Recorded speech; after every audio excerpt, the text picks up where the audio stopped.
make it loud for Josh Johnson!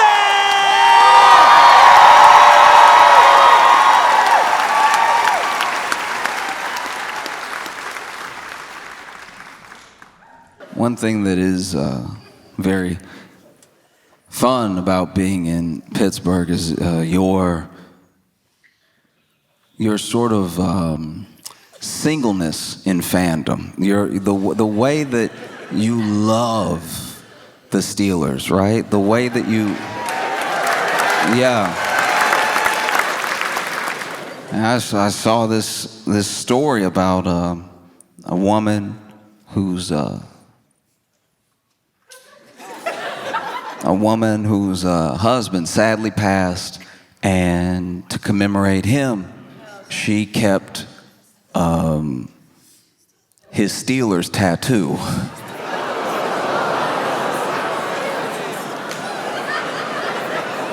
I'm glad we're on the same page.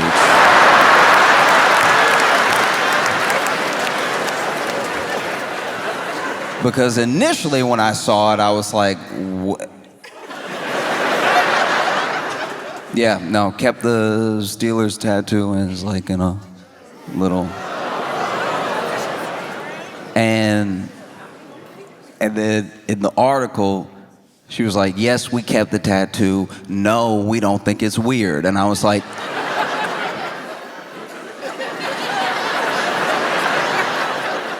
I figured you didn't think it was weird.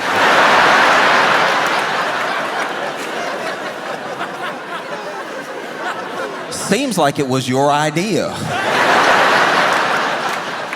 That would be wild if you were sitting there holding the plaque like, I can't believe they let us do this. This is...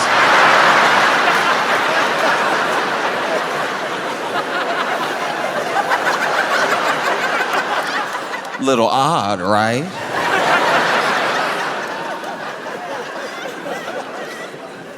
And look, I don't know.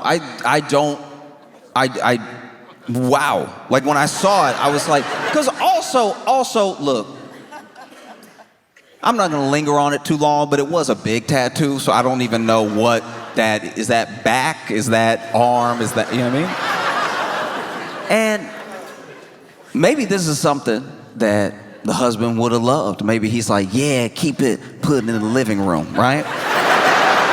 I don't know. I also don't know how hauntings work, but I imagine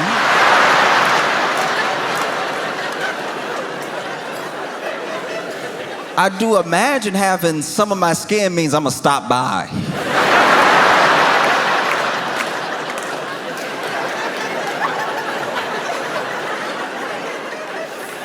If anybody ever kept some of my neck, I think I'd be like, we have to have a discussion. Poltergeist or not, I'm coming over, we're talking about it. You know, you already have to be careful in people's houses because you never know who got the urn on the mantle or something like that. I don't know why they don't sell urns with like a lock on it. Every urn I've ever come across just been ready to be opened like a cup of sugar. We gotta start making urns harder to spill. You know what I mean?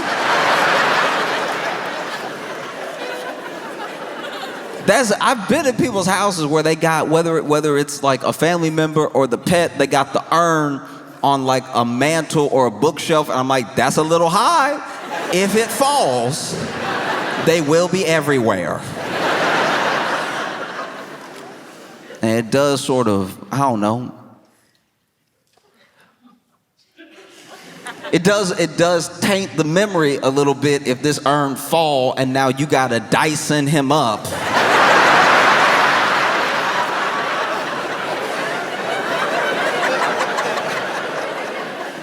And then put him back in a new urn with whatever was on the carpet.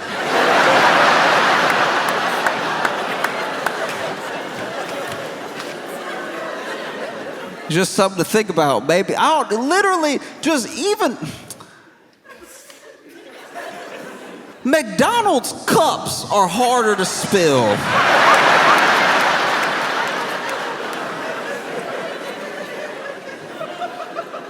Just something with a twist lock, something. Because let's be honest, unless you're spreading the ashes, you never need the ashes. You know?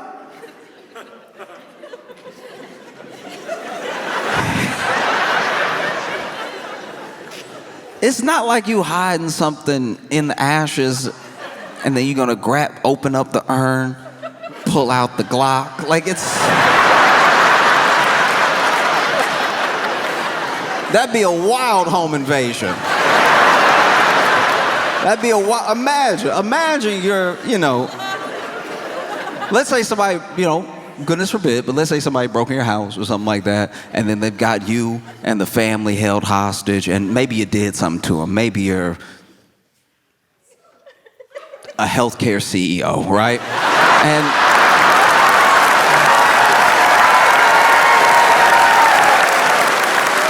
And so then they got you tied up with your family and everything, and it's like, look,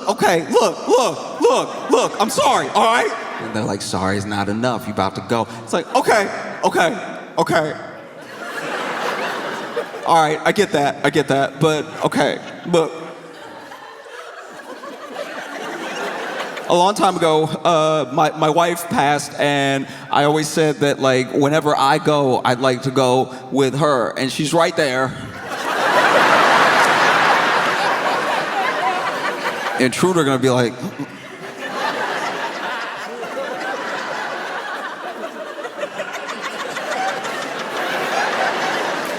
over there? Yeah, she's on the fourth shelf.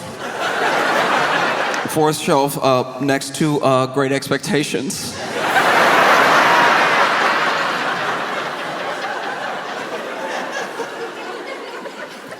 If I could just like hold her, I'll just, the small kindness. Let me hold her while you bow. The intruder's like, okay, go ahead. Go get her.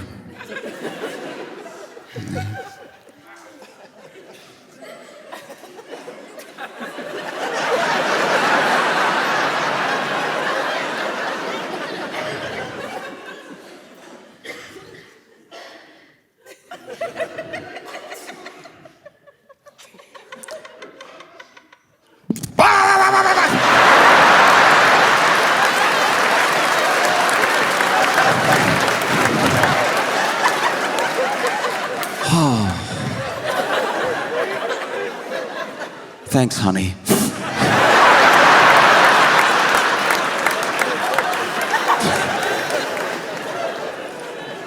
No, it's wild. Because now that mantle it's like in a frame. And I guess they're gonna put it on the wall. That seemed just as precarious as any urn. Imagine you having a house party. And somebody bumped the frame, it fall. Now you getting yelled at. You knocked over daddy.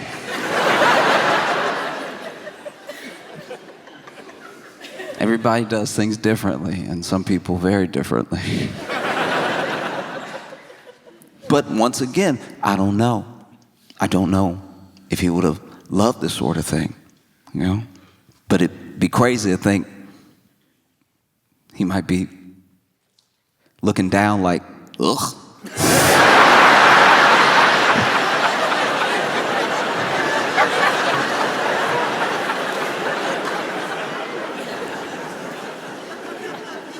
But in case he loves this sort of thing, and in case he can hear us on 3, I'd love all of you to join me in a Go Steelers.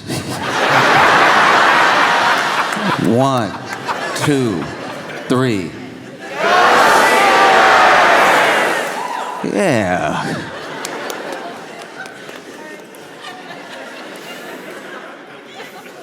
Hopefully that will stop me from being haunted.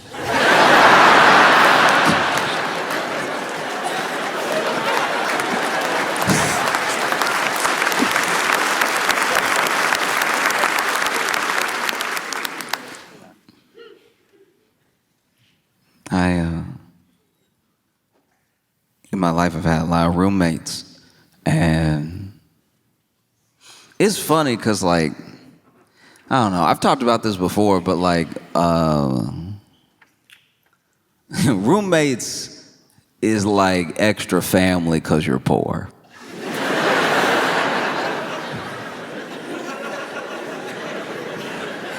You don't exactly bunk up with a stranger because things are going well.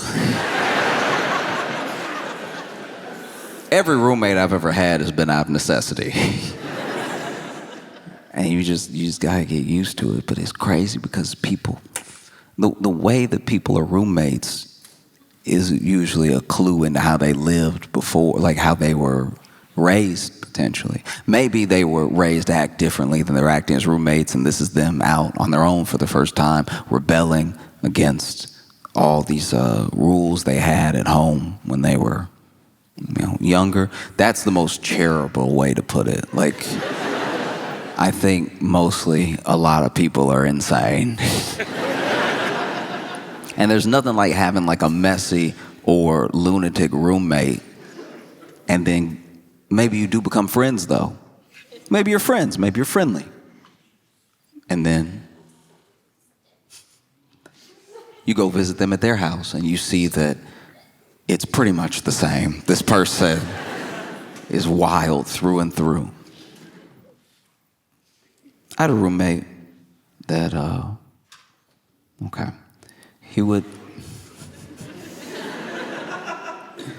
there would be some nights where he would sleep in the bathtub. He had a bed, he had a mattress, he had pillows. But he said he would sleep in the bathtub because it felt more normal to him when he would wake up from a night terror. And I was like, I don't know how you find that out.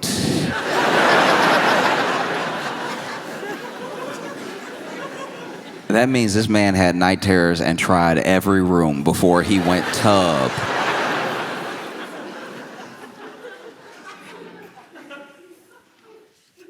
And that was a tough roommate to have because, I would go to bed at a regular time, even a little late because, we're young and everything. We're in college, and then I would just know I can't go to the bathroom for the rest of the night.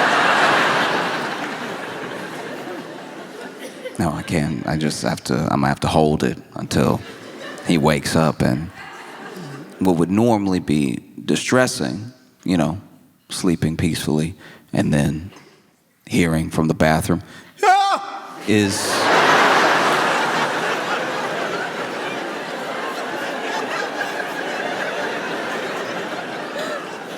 only made a relief because then I know, okay, he's up, I can go.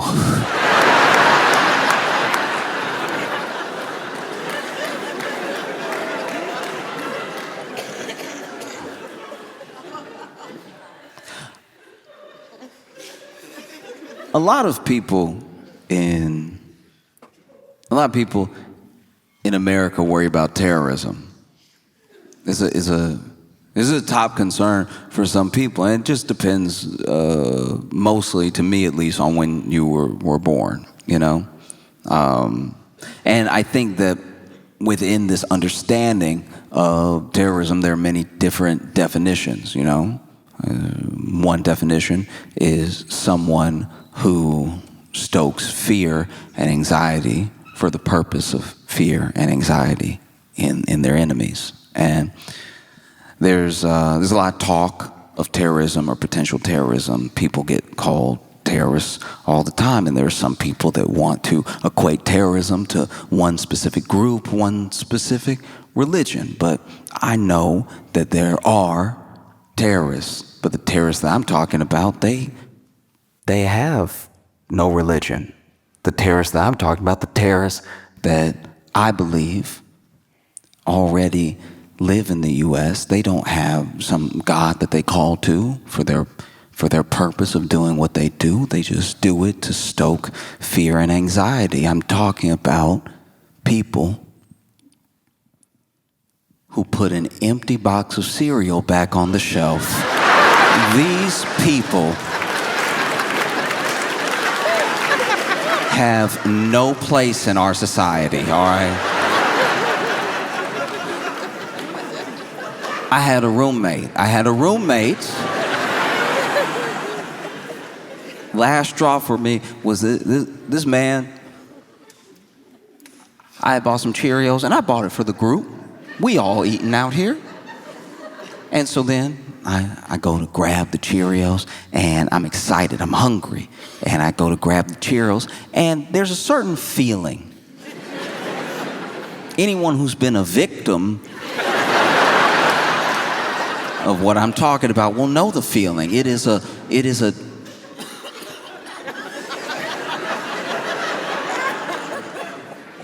weightlessness of despair.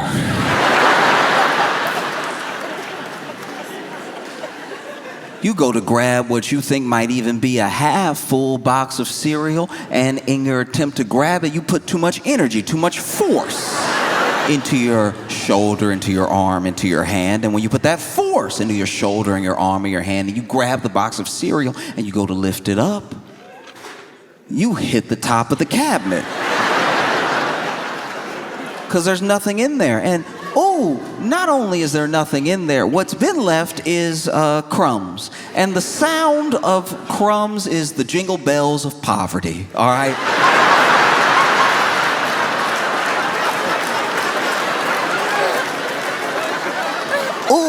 I've never felt poorer than when I hear crumbs. Hearing crumbs is right out of Oliver Twist. Crumbs is what Charles Dickens wrote all his best work to. I didn't even think I could hear crumbs. Oh, but they have a sound. It's a mix between bread particles bouncing off each other and then a whisper. It's in a moment. It's something that almost can't be identified. And it's the whisper of those crumbs, the same way that you could split atoms or you could collide particles and make an entire boom, a bang, a nuclear bomb, and a hydrogen bomb. The banging together of these bread particles makes one singular noise, and it is the universe telling you from a point of almost quantum physics, bouncing the particles off each other, that you're poor.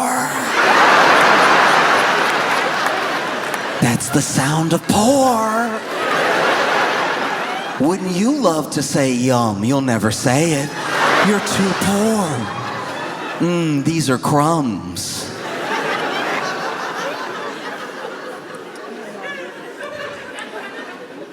If you've ever, in your life, out of necessity, not out of deliciousness, had to pour crumbs into your mouth,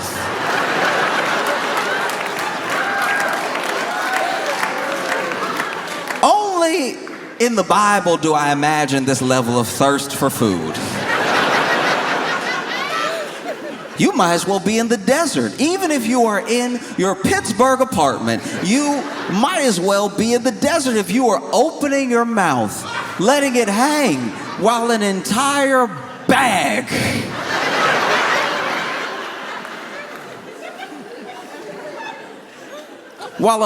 of crumbs slides and floats to your mouth. Because the crumbs that are sliding into your mouth from this bag, they have no Christianity. These crumbs are there to embarrass you. They're there to make you look and feel poor while you pour them into your mouth.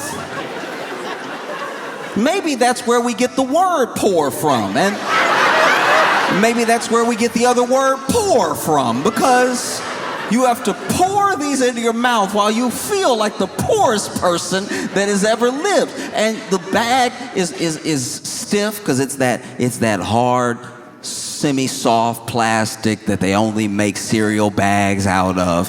And because of that, it's got a lot of ridges. It's got a lot of things that the crumbs can slide and get caught up on, you know?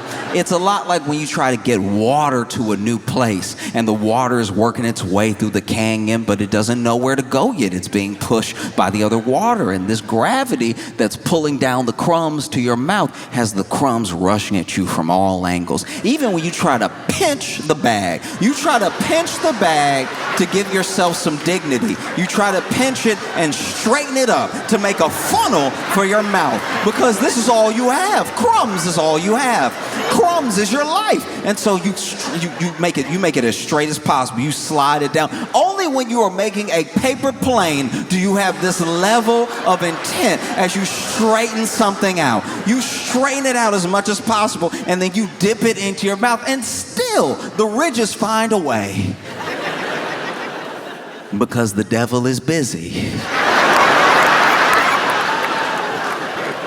Oh, the devil is hard at work trying to make you look and feel poor, even if you're alone in the room. You pour the crumbs, they're rushing from all angles, skiing down the plastic to your mouth. But then something happens. You don't know if it's in the middle of the bag or it's at the very edge, because some bags, depending on what cereal you get, have smooth tops and some have ridged tops, okay? That's going to be important, because if it's a smooth top, the crumbs will slide out. If there's ridges right at the top, that means that the crumbs have one last giddy up before they get to your mouth. And so then not only do they giddy up, but you are looking for the food. You'd at least like to see what you're eating. And so you're looking down the bag, and the crumbs are like, we can go anywhere. We could go in your mouth, we could go up your nose, but we love to go in your eyes. And so then you're standing there with crumbs in your mouth and in your eyes and down your face and down your shirt, because as soon as they got in your eyes, they stung, because crumbs are sharp. You might as well juggle knives over your open eyes. You know what that feels like? To be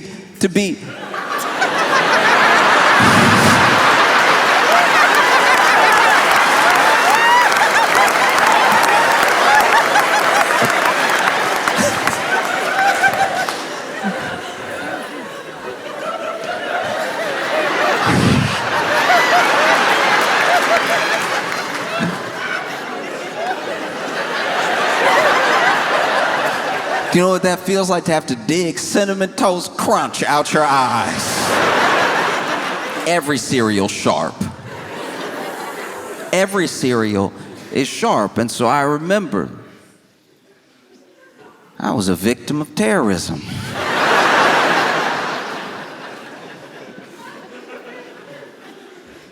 And I took my crumbs like a man.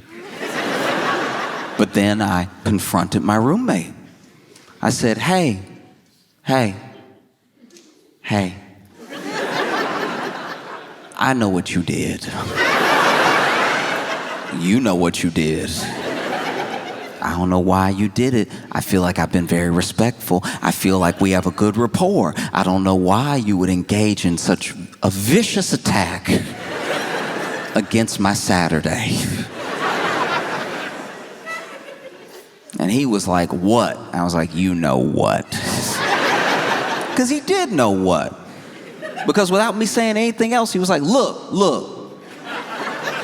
I put it back, but there was some in there.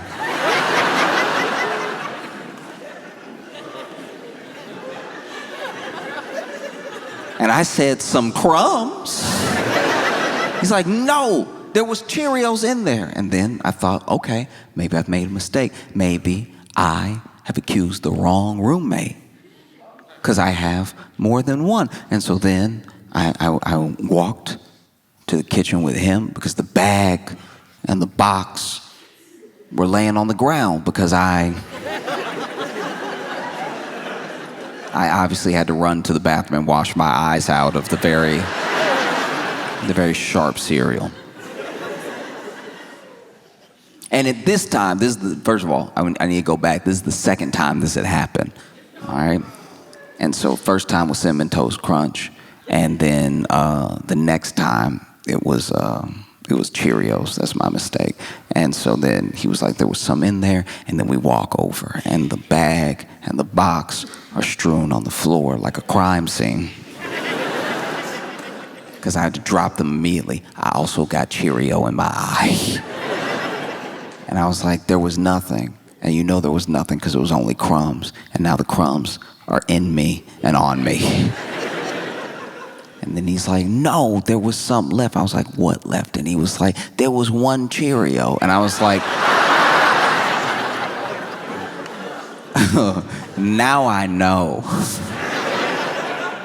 You might as well be Osama bin Laden, because the fact that there was one Cheerio you chose to not eat and leave means you're out of your mind. And then I looked, and sure enough, there was one Cheerio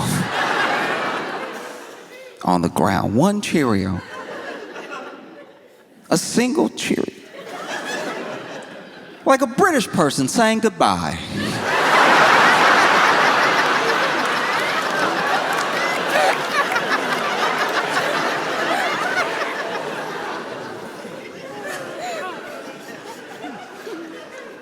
Obviously, I didn't kill him. I'm here with you now, but I thought about it. I struggled a lot, growing up, even into like early adulthood, with opinion of myself, with like body image and everything. It's very difficult sometimes for any young person to believe, if they don't already believe, that they are lovable or that they are good in just the way that they are. Basically, that they are enough. You're still working on yourself. There's still things you want to do with your life. You got your whole life ahead of you, but there's nothing extra you have to do to be worth anything, And it's a hard thing to convince someone of who doesn't believe it. I wish more people believed it. If you saw yourself the way that the people that love you see you, what a beautiful world that would be,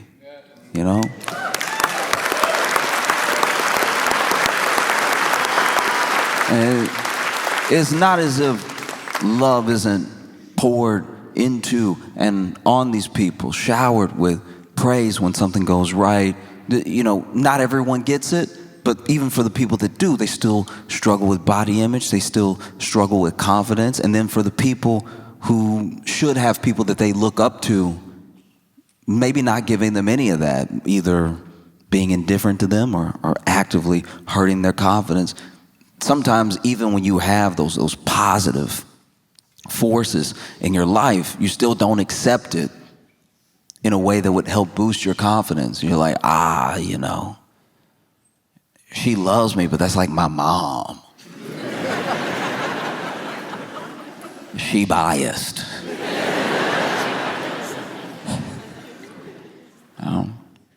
And I know for me, I spent a ton of time trying to work on myself in different ways. Some things that I actually needed, some things that built me up, and some things that were maybe a little bit unnecessary, I really struggled to look at myself in any positive way until I got really fit. Like in my head, really, really fit. I should look like, I saw other guys and I thought I should look like that. I should look like a version of that, at least, And never mind that I'm looking at dudes who have been on their own journey or struggle with their own confidence, or maybe get a little extra help to look the way that they look. I don't know. And I was never trying to be like insanely huge. I joke about being like ripped and real big, but honestly, I don't have the frame for it. Truly, I'm not tall enough to be wide. Yeah, no matter how big my shoulders got, I'd start to just be in the way. Like it looks good in the picture when you're flexing and you've got all the muscles and they're all defined and everything, but then practically in life, it does start to be a problem when you're trying to walk through a door. You don't want to be on a date and see a door and go, uh-oh.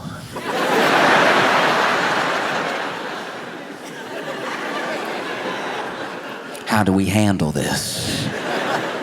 You know, because the shoulders, the hips, they're all wide and muscular, but that door frame, oof, making all of them standard. I can't believe they're doing this. And then you're holding hands, you get to the door, and you're like, you first.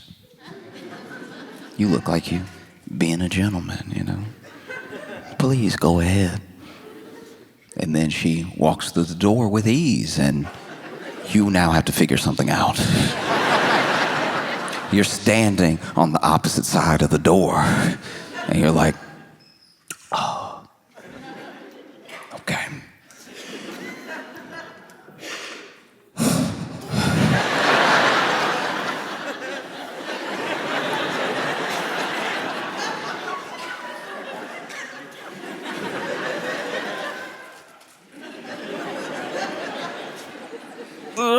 As soon as you strained, you let her know this isn't going to be the life for her. I never wanted to be huge. I just wanted to be very, very fit, you know? And I worked on it with some success, with less success. But even when I started to work out, I realized that wasn't really the issue. Now I was going to the gym, and I was eating as much as possible, and I was gaining a little bit of weight. Not much. And I was like fighting to keep looking this certain way. And I finally accepted that, like, even if I got there, maybe I wouldn't be happy. And I even discovered that through other people who I knew were there. People who I wanted to look like that were in my life, you know? And they still had all the same problems I did. And I would go to the gym and I'd see people packed in there fighting to look a certain way so they could feel a certain way. And there is a bit of a cheat code. You could try to work on feeling the way without having to fully change your entire body. You know? You don't have to earn loving yourself through like straining and potentially hurting yourself, you know? Like there's some things that there's some things that go and be lifted in therapy, you know? Like it's just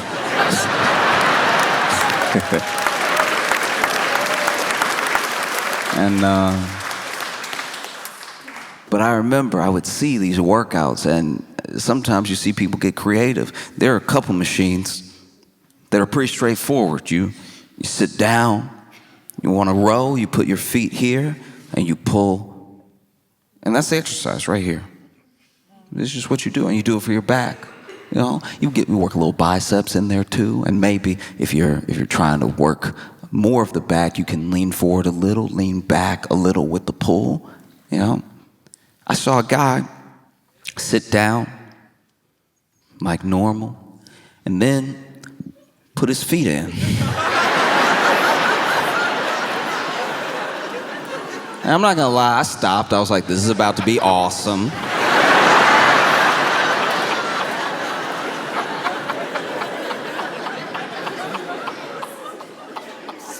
This man, I don't know what muscle it works out. It seems like it just ruins your joints, but he went,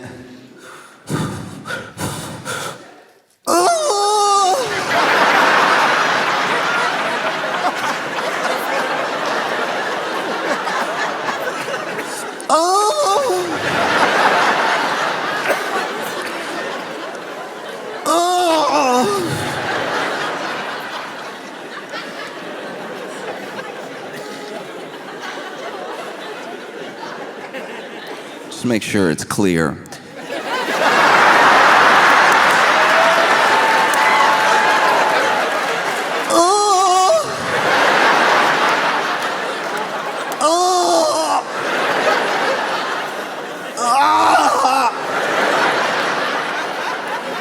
and it looked like it felt like it sounded.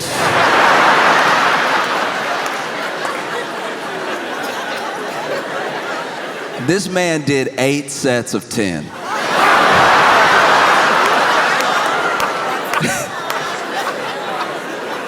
And I watched the whole thing.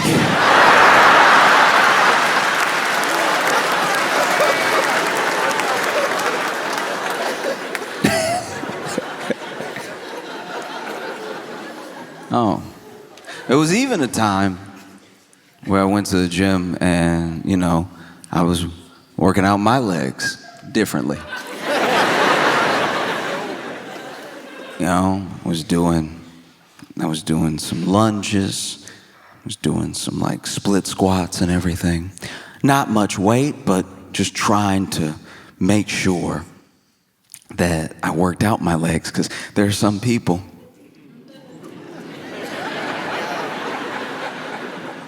that in all that self-consciousness and all of that wanting to build up for yourself, your body and your image, they still only work on the glamour muscles. They forget the base. They forget their core sometimes, and they definitely forget their legs. And we've been told since we were children that the legs are important.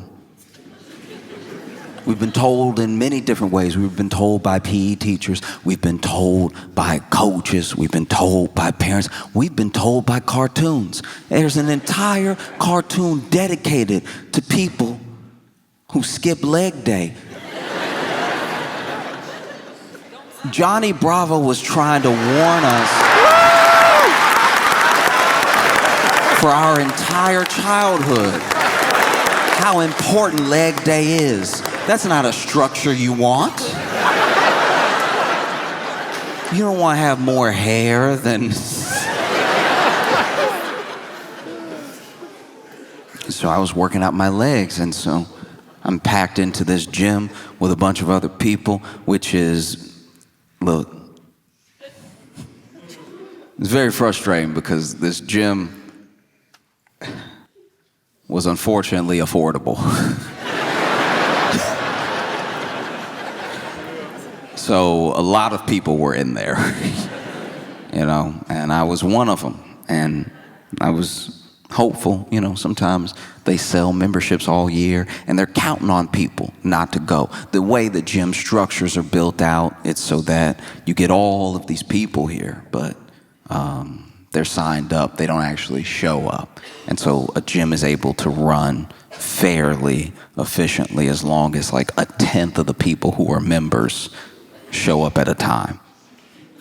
If everybody showed up that was a member of the gym, if everybody started to really decide to work on themselves, it would look a lot like TSA.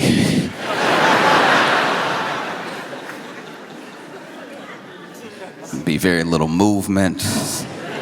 The only way to work out would be passing the weights, just you can have some.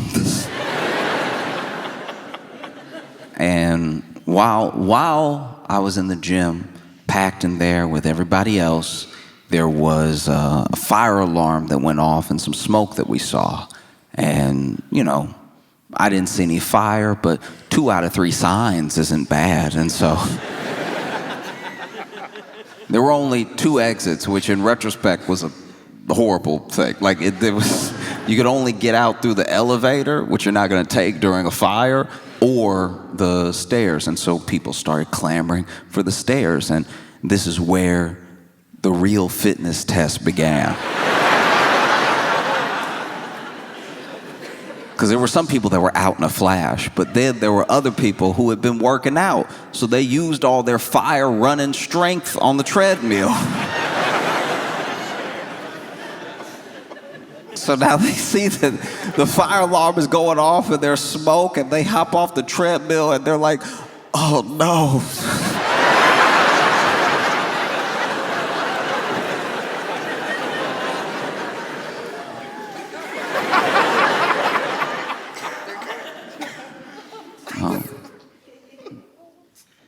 And then there were other people, what I would assume people who were a bit out of their mind, that even treated the running out of the gym like a workout. There was one lady literally still looking at her watch going.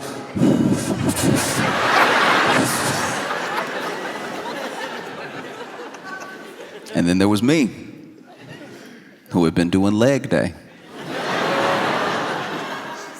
I tried to make my way out as fast as I could, but honestly, if I could brag on myself for a second, I had gone pretty hard. You know, I had a PR and everything, and a PR is what you don't want to have when it's time to run. Because I put the weight down, I saw everybody running out, and I made my way for the exit, and I could not stop jiggling. Like every...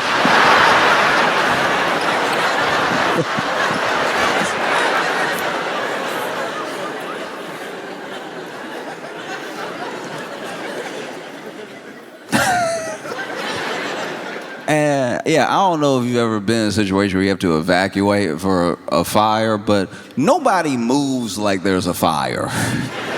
Even as you're going downstairs to like get out of the building that has smoke in it that is like clearly, at least seemingly on fire, you still get people that do that thing that people do when they get to the top of the stairs, where now that they're clear, they just enjoy their day. If you've ever been in a walkway, there are people who can't wait. At the beginning of the stairs, they can't wait to get up there. And then as soon as they get up there, as soon as they are past the last step, they're like, oh, yes. As if there's not a ton of people behind them. And so I'm noticing as I'm shaking and jiggling down the steps, how slow people are going down the steps. And so people do start to scream like, hey, hurry, move it, you know, fire. And then we get outside, and it was next to the door. One of the reasons everybody was slowing up was that same lady was out front near the door, just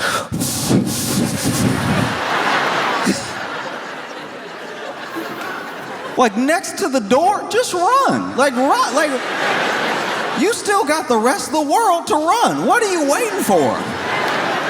If you're waiting for your gym buddy, you left him. You left him to die.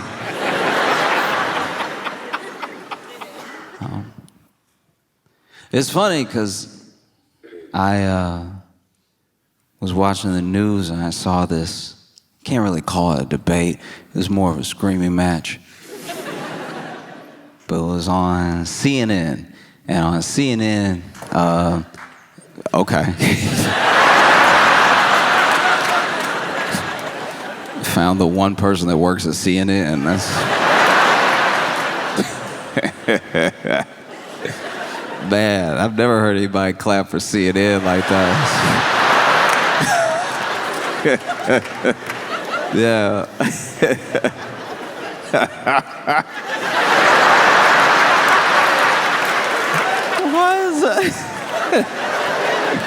Now, to be fair, though, look. To be fair, we don't know where our friend is from, and CNN abroad is actually substantially better. Like, when you watch CNN and you're in like France or something, it is actually like engaging programming. That we really are the only ones that do CNN the way we do CNN.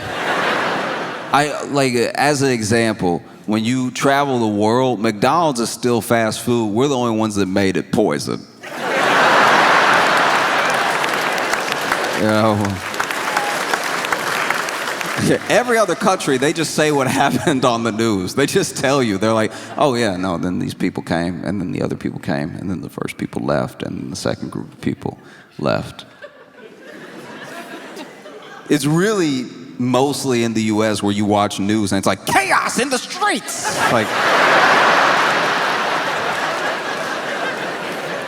Like every news segment is cutting a promo for a horror movie. I was watching CNN and I saw where Jillian Michaels was on there in a debate that she seemed to have started, and they were talking about changes to the Smithsonian and how art and culture shifts between who has the power to dictate how the exhibits are written, who the exhibits are of, and everything. And Jillian Michaels was like, it's so unfair that slavery in this country only gets blamed on one race.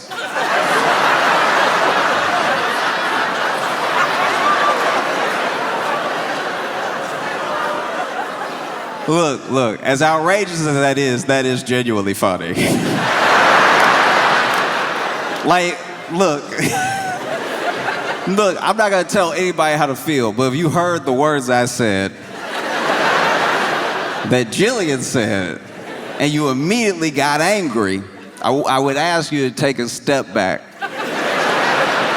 I'm not gonna tell you how to feel. You could be angry if you want to be angry, because it is a very short-sighted, ignorant thing to say, but that's precisely why it's so funny. It is absolutely hilarious. But the best way I can describe why this is funny is when I was a kid, I would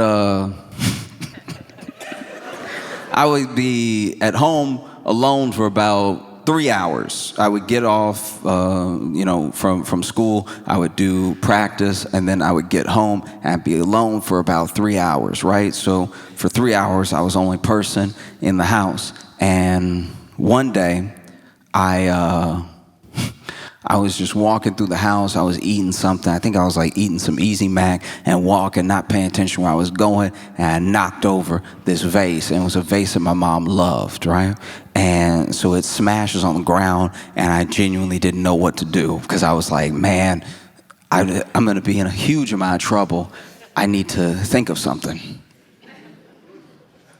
And in my head, I was like, what should I do? Should I call my mom now and be like, hey, when you get home, you will want to beat me. But I feel like if I tell you now and you're going to be like on shift for another half hour, and then just the concern, because I never call you, I'm hoping the concern that you have that I am calling you you'll be so relieved that I'm alive, that I'm not dead, you'll want to kill me less. You know, because having that coworker be like, it's your son, you know what I mean? And then have you be like, oh, what, my baby? And then I tell you what I'm about to tell you, and then you're like, oh, I'm just so glad you're still with us that I would hate to make it so you were not, right? That was one thought. Then the other thought was, look, I've given this whole having a family thing a good run. Maybe I dip right now. Maybe I leave home right now.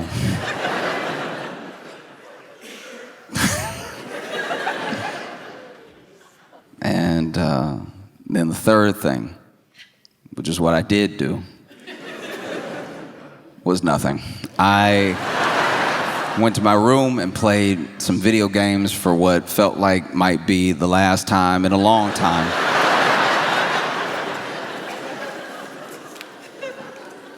And then my mom got home. I remember all the noises of her getting home. I remember the screen door, and then the lock, and then the lock turning, and then the deadbolt turning, and then her walking in, the screen door shutting behind her, her shutting the door, her locking the door, and the deadbolt. Again, every footstep from the front door to the kitchen, because she missed it at first. And then every footstep after the kitchen back into the living room, where I heard my name. And not my name the way you know it, my full legal name. You know what they put on your death certificate or before a parent kills you?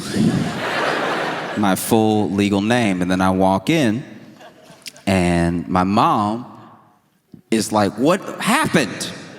What is this? And then I said, oh, you just gonna blame it on me?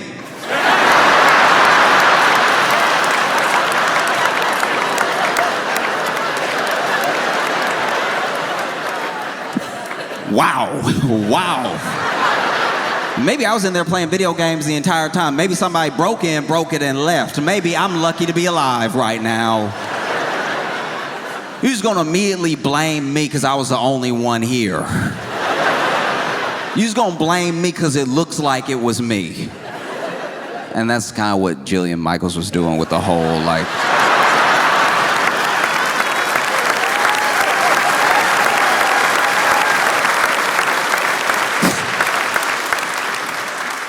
Yeah, that's kind of what she was doing.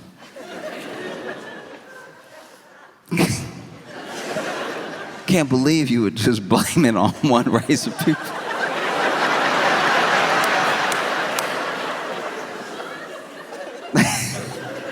And it's so funny, too, because when it comes to history like that, there are always these bad actors that try to pull the thinnest straw man out of the woodwork, you know? There'll always be that person. There was a guy, I don't actually remember his name, and this is before slavery in the U.S. was more based on race and before more people were shipped to the U.S. There was a dude that I've read about that apparently was of African descent, and he came over and he had about 2 or 3 slaves. And one of those slaves was seemingly of the Caucasian persuasion. And whether this thing is true or a myth, I've heard it my entire life when referencing slavery, that there was one black guy who had a white slave. And I'm like, look, even if that's true, that's not what it's known for.